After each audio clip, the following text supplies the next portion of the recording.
እንዴት ናችሁ ውድ ቤተሰቦቻችን? ይህ ፉአድ ባህሩ የዩቲዩብ ቻናላችን ነው። እየተከታተላችሁን ስለሆነ ከልብ አድርገን ነው የምናመሰግነው። ዛሬም እንደተለመደው የዝውውር ጉዳዮችን በስፋት ወደ እናንተ ልናደርስ በድጋሚ ተገናኝተናል።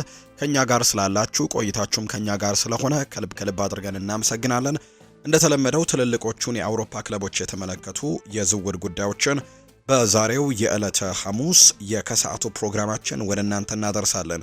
ቆይታችሁን ከኛ ጋር አድርጉ። ከመሸጋገሪያ በኋላ የተለያዩ ስፖርታዊ ጉዳዮችን ይዘን በድጋሚ ተመልሰን እንገናኛለን። ፉአድ ባህሩ ፕሮግራሙን እየመራው ከእናንተ ጋር ቆይታን አደርጋለሁ። ቪዲዮአችንን ላይክ፣ ቻናላችንን ሰብስክራይብ ማድረጋችሁን አትርሱ። በቀጥታ ወደ ዛሬው ፕሮግራማችን ነው የምናመራው።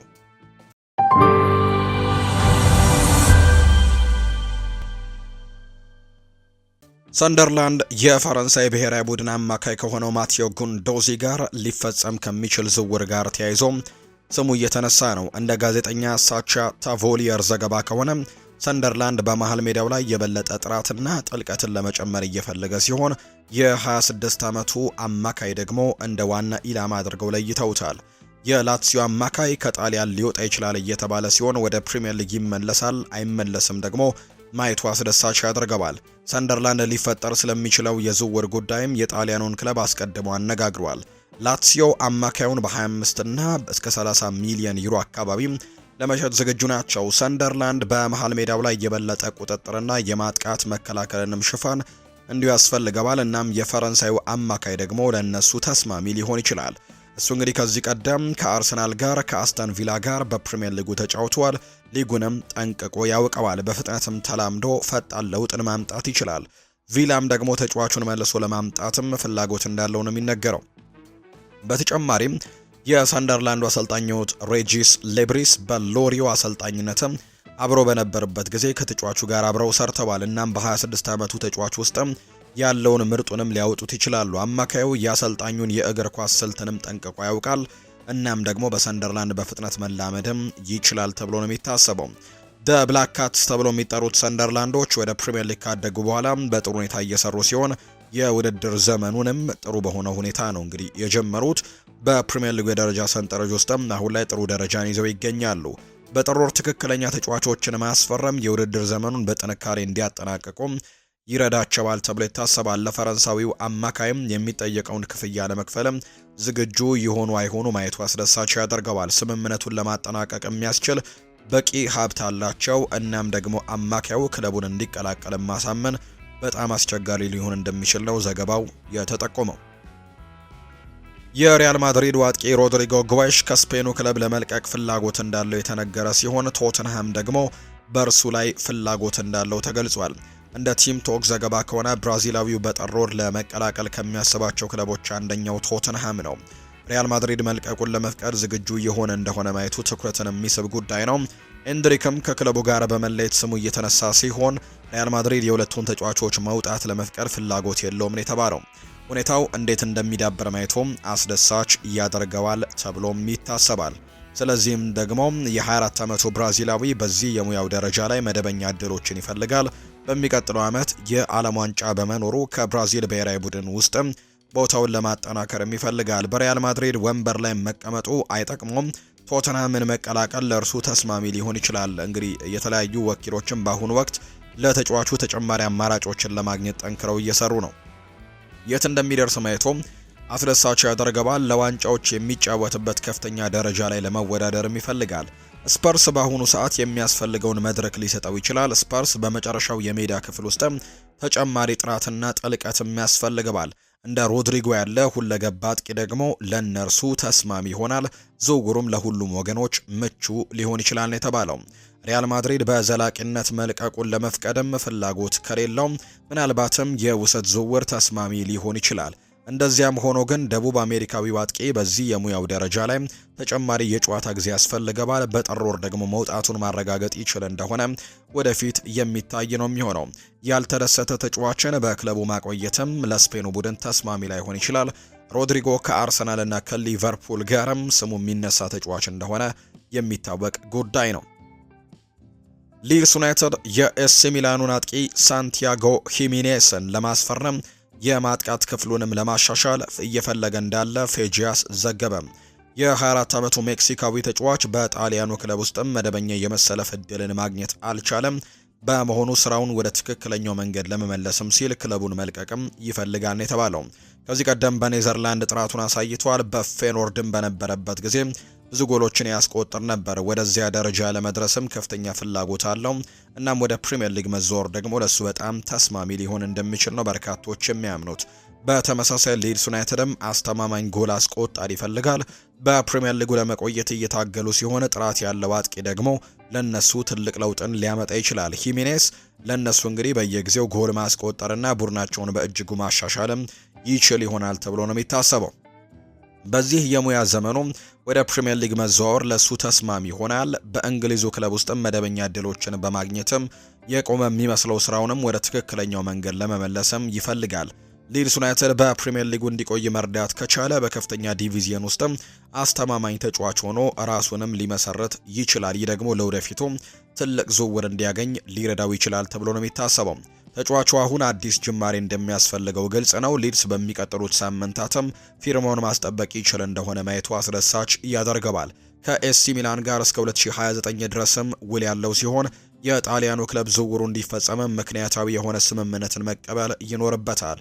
ሊድስ ዩናይትድ ለሱ ክፍያ እንግዲህ ከፍተኛ ክፍያን መክፈል አይችልም። ሁኔታው እንዴት እንደሚዳበርም የሚታይ ጉዳይ ነው። ኒውካስል ዩናይትድ በክረምቱ የዝውውር መስኮት የኢንተር ሚላኑን አማካይ ዴቪዴ ፍራቴሴን ለማስፈረም በሰፊው ይፈልግ ነበር። ሆኖም ግን የጣሊያኑ ክለብ በወቅቱ ተጫዋቹን ለመሸጥ አልወሰነም ነበር።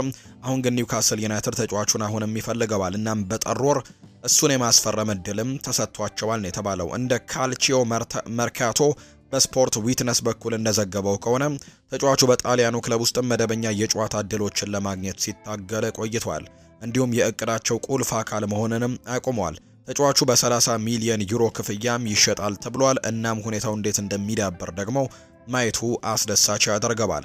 ናፖሊም ተጫዋቹን ይፈልጋል። ኒውካስል ደግሞ ዝውውሩን ለማጠናቀቅ ፍላጎቱን በይፋዊ ጥያቄም ተከትሎ ይንቀሳቀሳል አይንቀሳቀስም የሚለው ማየቱ አስደሳች ያደርገዋል።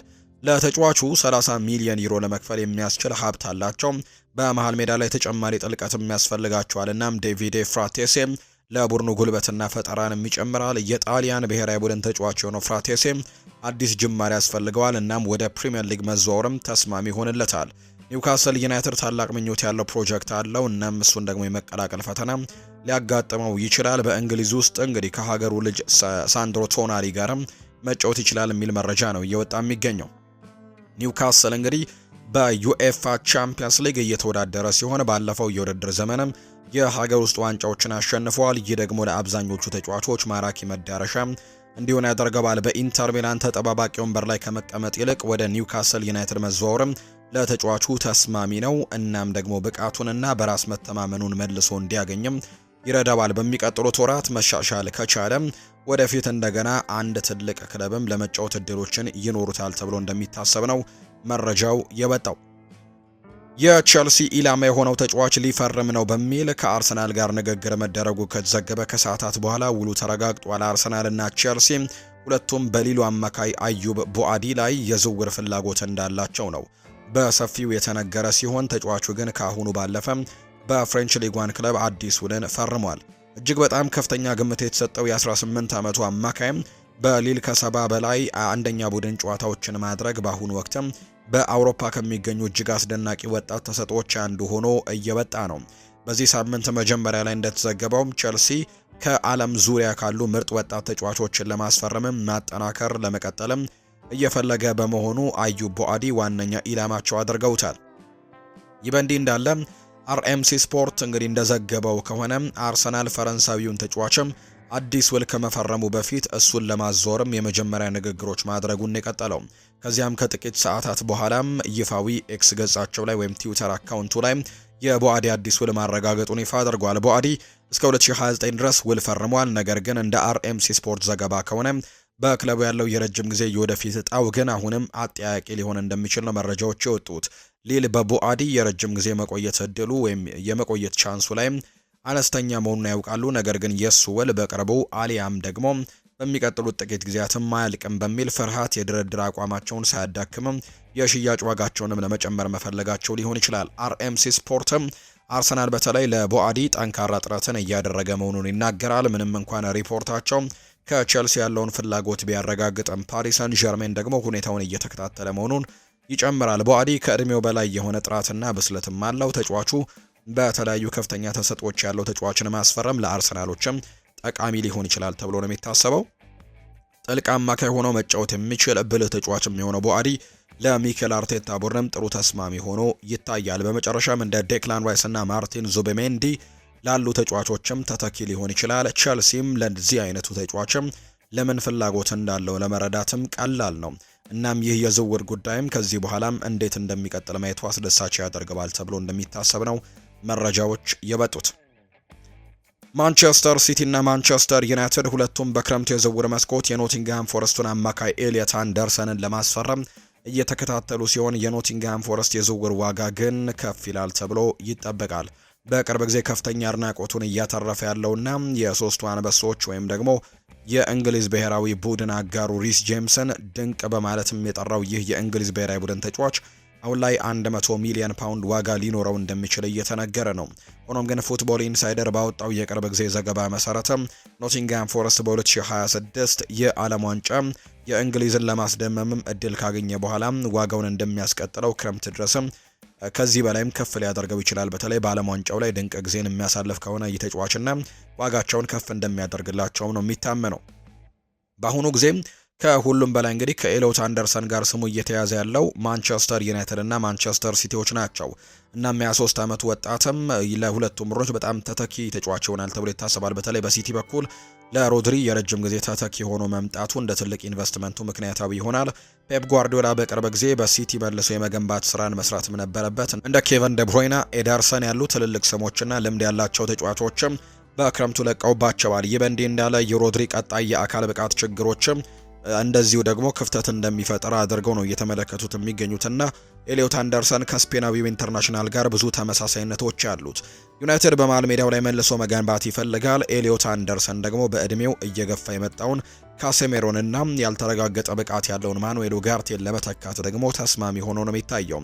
ይህ በእንዲህ እንዳለ ኮቢ ማይኖ በአሰልጣኝ ሩበን አሞሪም ዘመንም በቂ የጨዋታ ጊዜን እያጣ በመምጣቱ የወደፊት እጣው አደጋ ውስጥም የወደቀ ይመስላል። ስለዚህም እንግዲህ ማንቸስተር ዩናይትዶች በዚህ ቦታ ላይ ከአንድ በላይ ተጫዋቾችን ማስፈረምም ሊያስፈልጋቸው ይችላል ተብሎ ነው የሚታሰበው። እንደ አደም ዋርተን እና ካርሎስ ባሌባ ያሉ ሌሎችም ከፍተኛ ተሰጥኦ ያላቸው ተጫዋቾችም ከዩናይትድ ጋር ስማቸው እየተያዘ ሲሆን ምናልባትም ኤሊዮት አንደርሰንን ትተው ወደ እነዚህ ሁለት ተጫዋቾችን ማተኮር ሊያስፈልጋቸው ይችላል። ኖቲንግሃም ፎረስት ለቀድሞ የኒውካስል ዩናይትድ ወጣትም ኮከብ ከ100 ሚሊዮን ፓውንድ በላይ ዋጋ መጠየቅም ከጀመረ ምናልባትም ከዩናይትድ ይልቅ የሲቲ የበለጠ ተመጣጣኝ ሊሆን እንደሚችልም ጭምር ነው መረጃዎች የወጡት። የፕሪሚየር ሊጉ መሪ አርሰናል ከኢኳዶራዊው ታዋቂ የወጣት አካዳሚ ኢንዲፔንደንት ዴቫሌ መንትዮች ወንድማማቾችን ኤድዊን ኩዊንቴሮን እና ሆልገር ኩዊንቴሮን ማስፈረማቸው የሚታወስ ጉዳይ ነው። የስምምነት እንግዲህ የ16 ዓመት ወጣቶቹ ተሰጥኦችን በይፋ ኦገስት 2027 ላይ የ18ኛ ዓመት ልደታቸው ሲደርስም የሰሜን ለንደኑን ክለብ እንደሚቀላቀሉ የሚገልጽ ነው። የአርሰናል ይፋዊ መግለጫ እንግዲህ የኩዌንቴሮ መንትዮች በደቡብ አሜሪካ ውስጥም ከሚገኙ በጣም አስደሳች ወጣት ተሰጥኦች በማለትም የገለጻቸው ሲሆን በክለባቸውም ሆነ ለሀገራቸውም በወጣትነት ደረጃ ያሳዩት ወጥ አቋምን አስደንቋል። አርሰናሎች እነሱን ለማስፈረም በፍጥነት መንቀሳቀሳቸው የአጋጣሚ ጉዳይ አይደለም። ኢንዲፔንዳንቴ ዴቫሌ እንደ ሞይስ ካይሴዶ እና የአሁኑ ደግሞ የአርሰናል ተጫዋች የሆነው ፒዮሮ ሂንካፒ ያሉ ኮከቦችን በማፍራት የተረጋገጠ የወጣት ልማትም ታሪክ ያለው ቡድን ነው። የአርሰናል ምንጮች እንደሚያረጋግጡት መንትዮቹ ከአንድ ዓመት በላይ በክለቡ የትኩረት አቅጣጫ ውስጥ የቆዩ ሲሆን የስካውቲንግ ባለሙያዎችም በወጣት ውድድሮች ያሳዩትን እድገት ሲከታተሉ ቆይተዋል። ኤድዊን ኩዌንቴሮ በግራ እግሩ የሚጫወት ቀኝ ክንፍ ተጫዋች ሲሆን በፍጥነት ደግሞ እንዲሁ በሚያምር ድሪብልና ተከላካዮችን አንድ ለአንድ በማለፍም ተፈጥሯዊ ችሎታ ይታወቃል። የአካባቢው መገናኛ ብዙሃንም በቀልጥፍናውና ለአጥቂነቱ ስሜትም የተነሳ ወጣቱ ኔይማር እያሉ ይገልጹታል። ሆልገር ኩዊንቴሮ ደግሞ በተመሳሳይ ጎበዝ ቢሆንም በመሃል ሜዳ ላይ የሚጫወት በቴክኒክ የተካነ አጥቂ አማካይ ነው። ለወደፊትም ትኩረት የሚስብ የጨዋታ ፈጣሪ እንዲሆንም የሚያደርገው የሰላ ራዕይ ፈጣሪ የሆነ ደግሞ ኳስን አሳልፎ መስጠትና ጠባብ የመሃል ሜዳ ቦታዎችን ለማለፍም የሚረዳ ፈጣን እግር እንዳለው ነው የሚነገረው። ሁለቱም ቀደም ሲል ለኢኳዶር ከ17 ዓመት በታች ቡድን ተሰልፈው የተጫወቱ ሲሆን በዓለም አቀፍ መድረክ ላይም ያለውን ተሰጥኦን በማሳየትም ወደ ከፍተኛ ብሔራዊ ቡድኑም የማደግ አቅም እንዳላቸው ነው የሚነገረው። የዚህ ስምምነትም ጊዜ ደግሞ እናም ማወቃቀር ግልጽ መልእክት ያስተላልፋል። አርሰናል ለአጭር ጊዜ መፍትሄዎችም ሳይሆን በወጣት ልማትም በኩል የረጅም ጊዜ ስኬትም ላይ ያለመ ነው። በ16 ዓመታቸው ስምምነት በመፈረምና ለ2 ዓመታትም ከጠበቁ በኋላ በ18 ዓመታቸው ወደ ክለቡ በማምጣትም እንግዲህ እየተከታተሉት ይገኛሉ። እንዲሁም መንትዮቹ ወደ አርሰናል ወጣት ቡድንና ከዚያም ወደ ዋናው ቡድን ከመዋሃዳቸው በፊትም በኢንዲፔንደንት ዴቫሌ እንዲያድጉ ወሳኝ የሆኑ 2 ዓመታት እየተሰጧቸው ነው። የኩዊንቴሮ መንትዮች በ2025-26 የውድድር ዘመን እና ደግሞ በ2026-27 የውድድር ዓመትም ከኢንዲፔንደንት ዴቫሌ ጋር እንደሚቆዩ የሚጠበቅ ሲሆን ወደ ክለቡ ለመዛወርም ብቁ እስከሚሆኑ ጊዜ ድረስም በአካልም ሆነ በቴክኒክ ማደጋቸውን ይቀጥላሉ። በ2027 ሲደርስ ግን የአርሰናል የወጣት ቡድንን እንደሚቀላቀሉ ይጠበቃል። ነገር ግን ባላቸው ተሰጥኦ ምክንያት እንደ ማይልስ ሉዊስ ስኬሊ እና ማክስ ዶመን ያሉ ወጣት ኮከቦችን በተሳካ ሁኔታ ወደ ዋና ቡድን እንደተዋሃዱት ሁሉ በቀጥታ ወደ ዋና ቡድን የመግባት እድልንም እንግዲህ ያገኛሉ ተብሎ እንደሚታሰብ ነው መረጃዎች የወጡት። የሊቨርፑል አመራሮች ሪቻርድ ሂውዝ እና ማይክል ኤድዋርድስ ሁለቱም እንግዲህ የክሪስታል ፓላሱን አሰልጣኝ ኦሊቨር ግላርሰንን ለአርኔ ስሎት ምትክ አድርገው በቁም ነገር እየተመለከቱ እንደሆነ ተነግሯል። ገና እንግዲህ ከኦሊቨር ግላርሰን ጋር ምንም አይነት ነገር የለም። በእንግሊዝ ማንቸስተር ዩናይትድም በቅርበት እየተከታተለው እንደነበር የሚታወስ ነው። በአንፊልድ ውስጥ ግን በከፍተኛ ደረጃ የሚደነቅ ሰው ነው። ስሎት በአሁኑ ጊዜ እንግዲህ ጥሩ ቢሆንም የዚህን የውድድር ዓመት መጀመሪያ በአስከፊ አቋም ከመጀመሩ በሊቨርፑል ውስጥ ያለው ጫና ጨምሮበት ነበር። ሁኔታዎች በቅርቡ እንግዲህ እየተሻሻሉ ነው። ክለቡ እንግዲህ ውሳኔ ለማድረግም ይዘጋጃል። እናም ለሁኔታው ቅርብ የሆኑ ምንጮች እንደሚሉት ከሆነ ግላርሰን ስልጣኑን ለመረከብም ሌላኛው እጩ ነው።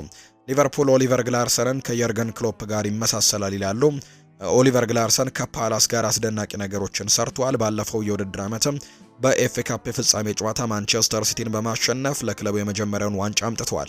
እንግዲህ ክሪስታል ፓላሶች በኦስትሪያዊ አሰልጣኝ ስርም ታላቅ እድገትን ማድረጋቸውን ቀጥለዋል እና ምንጮች እንደሚገልጹት እንግዲህ ሁችስ እና እንዲሁ ደግሞ ኤድዋርድስም ከሊቨርፑል ታሪካዊው አሰልጣኝ የርገን ክሎፕ ጋርም ብዙ ተመሳሳይነት ያለው ሰው አድርገው ነው የሚመለከቱት ኦሊቨር ግላርሰንን። ግላርሰን በሴልኸርስት ፓርክ በቆየበት ጊዜ በእርግጥም ደግሞ ከሚጠበቀው በላይ አሳክቷል። እናም ይህ ደግሞ ወደ ትልቅ ክለብም ከፍ ለማለት ከቻለና የሚጠበቀው ነገርን በጣም የሚለያይበት ቦታ ቢሰራም መልካም ሊሆንለት ይችላል። አርኔ ስሎት በሊቨርፑል የመጀመሪያ የውድድር ዓመቱ የፕሪሚየር ሊጉን ዋንጫ አንስቷል። ነገር ግን በዚህ የውድድር ዓመት ነገሮች በፍጥነት ወደ መጥፎነት ተቀይረውበታል።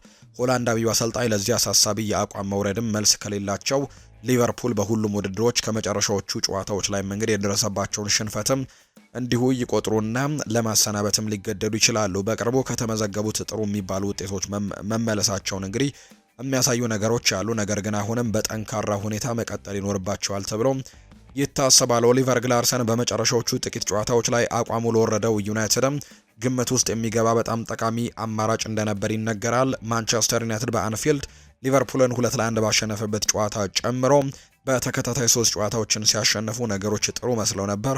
ይሁን እንጂ ሩበን አሞሪም እንደገና በግፊት ስር ሊወድቅ እንደቻለ ይነገራል። ምክንያቱም ቡድኑ እንግዲህ የተለያዩ ጨዋታዎችን ይሸነፋል፣ በድጋሚ ደግሞ ያሸንፋልና ወጥነት ያለው ቡድን ማሳየት እንዳልተቻለ ነው የሚታመነው። ስለዚህም ባለፈው ሳምንት ደግሞ እንዲሁም በኤቨርተን ተሸንፈዋል። በዌስትሃም ዩናይትድ አቻ የጣሉበት ጨዋታም በትልቁ ሩበን አሞሪም ላይ በድጋሚ ጫናዎችን የፈጠሩ ነበሩ። አሁን ደግሞ በድጋሚ ወደ ድል መመለስ ይኖርባቸዋል ተብሎ እንደሚታሰብ ነው ዘገባው የወጣው።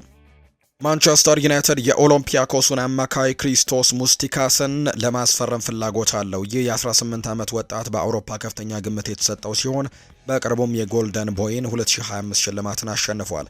እሱ በአሁኑ ጊዜ በአውሮፓ እግር ኳስ ውስጥም ካሉ ምርጥ ወጣት ተሰጥኦዎች አንዱ መሆኑ አያጠራጥርም። ሪያል ማድሪድ የተጫዋቹን ፊርማ ለማስጠበቅም ፍላጎት አለው። ፉትቦል ኢንሳይደር እንደዘገበው ማንቸስተር ዩናይትድ ተጫዋቹን በአይናቸው ስርም አድርገውታል።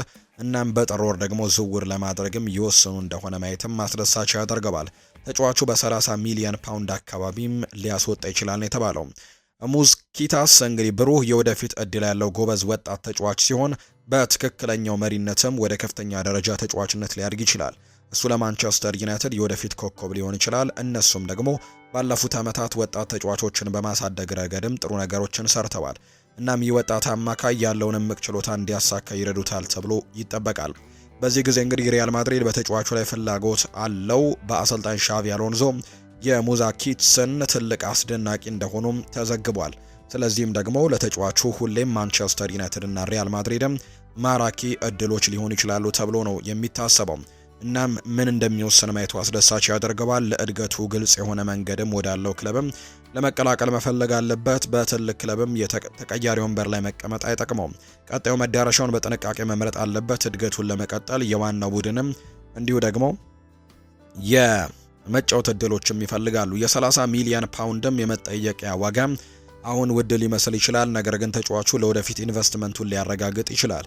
በቅርብ ጊዜ ውስጥም ያለውን እምቅ ችሎታ ማሳካት ከቻለ ዝውውሩ እንደ ታላቅ ስራ ሊታይ ይችላል። በመጨረሻም የት እንደሚያርፍ ማየቱ አስደሳች ይሆናል ተብሎ ነው የሚታሰበው። የማንቸስተር ዩናይትድ የመሃል ሜዳ ተጫዋች የሆነው ኮቢ ማይኖ በሩበን አሞሪም ዘመንም በቂ የመጫወት እድልን በማጣቱ ክለቡን ለቆ ለመውጣት ተስፋ የቆረጠ መሆኑ ነው የተዘገበው። የእንግሊዝ ብሔራዊ ቡድን ተጫዋች በዚህ ውድድር ዘመን ዩናይትድ ብዙም የመሰለፍ እድል አላገኘም። በካራባው ካፕ ላይ አንድ ጨዋታን ብቻ ሲጀምር በፕሪሚየር ሊጉ ደግሞ 9 ጊዜ የተሰለፈ ከተቀያሪ ወንበር ተነስቶ ብቻ ነው። ከዚህ ቀደም ናፖሊ ከፍተኛ ፍላጎት እንዳለው በመጥቀስም ቸልሲም በሳይመን ፊሊፕስ አማካኝነትም ፍላጎት እንዳለው አሳውቀው ነበር። አሁን ደግሞ ቸልሲና ሌሎች ክለቦችም ለኮቢ ማይኖ የፉክክር ይገጥሟቸዋል። ምክንያቱም ዘ ዴይሊ ሜል ላይ እንደተዘገበው ከሆነ በጥር የዝውውር መስኮት እስከ 12 የሚደርሱ ክለቦችም እሱን ለማግኘት ሊከታተሉት ይችላሉ ነው እየተባለ የሚገኘው። ዘሜል አክለውም እንደገለጸው ናፖሊ በክረምቱ ወራትም እሱን ለማስፈረም ከሞከረ በኋላ አሁንም በጥር ወር ኮቢ ማይኖን ለማስፈረምም ጠንካራ ፍላጎት ነው ያለው። እንዲሁም እድሜው 20 ዓመት የሆነው ተጫዋችም በውሰት ለማስፈረም ፍላጎት ያሳዩ ነገር ግን ስማቸው ያልተጠቀሱ ከእንግሊዝ ከስፔንና ከጣሊያን የመጡ ክለቦችም መኖራቸው ነው ስማቸው የተጠቀሰው። ከናፖሊና ቸልሲ በተጨማሪ ከዚህ ቀደም የማንቸስተር ሲቲ፣ ቶተንሃም፣ ኒውካስል፣ ሊድስ፣ ኤቨርተን፣ ባርሴሎና፣ ሪያል ማድሪድ እና አትሌቲኮ ማድሪድ ፍላጎትም እንዳላቸው መረጃዎች ወጥተው ነበር። ሆኖም ግን በእንግሊዝ የ2026 የዓለም ዋንጫ ቡድን ውስጥም ቦታ ለማግኘት ሲልም ብዙ መጫወት የሚፈልገው ኮቢ ማይኖ የሚያሳድዱት ክለቦች ከዚህም በላይ ሊሆኑ እንደሚችሉ ነው የሚታወቀው። ስለ ሜኑ የወደፊት እጣ ፈንታ የመጣው የቅርብ ጊዜ መረጃ ደግሞ የመጣው ሩበን አሞሪም በዚህ የውድድር ዘመን ኮቢ ማይኖን አለመጫወቱን በተመለከተ የሰጠው ምላሽን ተከትሎ ነው። ሩበን አሞሪም በጋዜጣዊ መግለጫ ላይ እንዲህ ነው ያለው። እርግጥ ነው እረዳለሁ፣ የኔ ስራ ግን መልስ መስጠት ነው። ነገር ግን ሁልጊዜም እንዲህ አይነት መልስን ለመስጠት እሞክራለሁ። እናም እናንተ ሁልጊዜም ተመሳሳይ ነገር ነው የምትጠይቁት። የምትናገሩትን ነገር እረዳለሁ። ኮቢን ትወዱታላችሁ፣ በእንግሊዝም ይጀምራል። ነገር ግን ይህ ማለት ኮቢን ማስገባት እንዳለብኝ የግዴታ ነው ብዬ እንዳስብም ለማድረግ አትሞክሩም ሲልም ጭምር ነው የተናገረውና ማስገባት እንዳለብኝም ማንም ሊነግረኝ አይችልም። ምን እንደሚፈጠር አላውቅም፣ እንደ ሁኔታው ነው። በልምምድ ላይ ጥሩ ነገር ካየሁበት አስገባዋለሁ። ምላሽ ለመስጠት የማውቀው ብቸኛው መንገድም ይህ ነው ብለዋል። የፖል ስኮልስ ኢንስታግራም አስተያየትም ስለ ኮቢ ማይኖና ስለ ሩበን አሞሪም በተመሳሳይ ጊዜ ቀድሞ የዩናይትድ ታሪካዊ ተጫዋች ፖል ስኮልስ ስለ ኮቢ ማይኖ የተናገረው የሩበን አሞሪምን ንግግር አጥብቆ በመቃወም ነው። የማንቸስተር ዩናይትድ አሰልጣኝም ወጣቱን እያበላሸው ነው ሲልም ጭምር ነው ሀሳቡን እንደሰጠም መረጃዎች እየወጡ የሚገኙት። ውድና የተከበራችሁ ቤተሰቦቻችን ለዛሬ ያዝንላችሁ አዳዲስ ስፖርታዊ ጉዳዮቻችን እነዚህ ነው የሚመስሉት። ስላደመጣችሁን፣ ስለተከታተላችሁን፣ ቆይታችሁን ከኛ ጋርም ስላደረጋችሁ ከልብ አድርገን ነው የምናመሰግነው። ፉአድ ባሩ ፕሮግራሙን እየመራው ከእናንተ ጋር ቆይታን አድርግ ያለው የተለያዩ ርዕሰ ጉዳዮችን ወደ እናንተ ያደረስንበት የዛሬ ፕሮግራማችን ይህንን ይመስል ነበረ። በቀጣይ ፕሮግራሞቻችን በድጋሚ ተመልሰን እንገናኛለን። መልካም ጊዜ እንዲሆንላችሁ ነው በአክብሮት የምመኘው።